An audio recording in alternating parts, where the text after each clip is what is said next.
Napapagod ka na bang gumawa ng content dahil sa tingin mo walang nanonood, walang nagko-comment, walang nag-share ng mga video na pinaghihirapan at binibigyan mo ng importansya?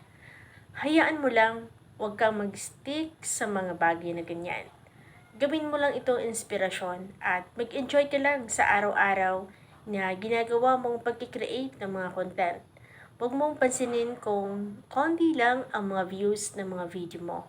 Alam mo, kagaya mo rin ako na medyo nahihirapan na rin na maghanap ng mga viewers. Pero sabi ko nga ay hindi tayo dapat tumigil.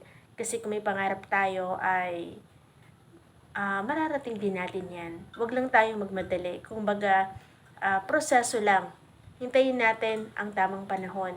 Malay natin, ngayon o bukas, o sa susunod na mga araw, ay hindi lang 100 views, 200 views, 300 views, 1,000 views, 'di ba? 100 views na ang magiging views natin.